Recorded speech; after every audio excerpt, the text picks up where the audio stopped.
What's up guys, this is Sunny back with another video. Today we have here Rosewill FBM-X2 micro ATX case. Case height is 38 cm, wide is 19 cm and depth is 35 cm. Case weighs only 3.1 kg, really light. Case exterior and interior par coated black. Front cover is plastic, has brushed aluminum look. There is intake grill on both sides of the panel. Good airflow. Also, there is a 140mm magnetic dust filter on the top. Let's look at the I/O real quick. There is one USB 3 port, two USB 2 port, microphone port, and 3.5 audio port. Also power bottom and reset bottom. Rear, as you guys can see, you have a bottom power supply mount option, 4 PCI expansion slot, 120mm rear adjustable fan.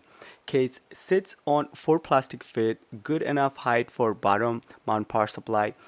I'm also surprised this case does come with a thumb screw. Front panel is pretty steady. Now inside the case you will find a bag with zip ties and mount screws and a user manual. Case comes with USB 3.0 cable, USB 2.0 cable, audio cable, and power and reset bottom cables. Now remember, you can only fit micro ATX and mini ATX motherboard in this case. Sorry, there is no option for full ATX motherboards. For cooling, case can support up to 520mm fans.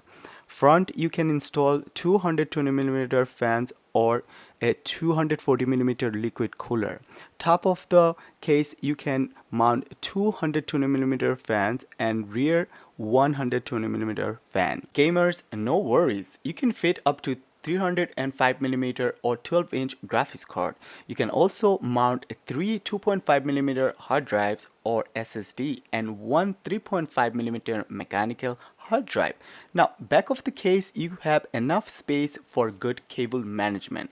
6 cable management cutouts. Also you can access your 3.5 mechanical hard drive from the back. Overall, this case is a great budget case for budget builders. If you guys want to see a build video, please don't forget to like and subscribe. Stay tuned. See you guys next one.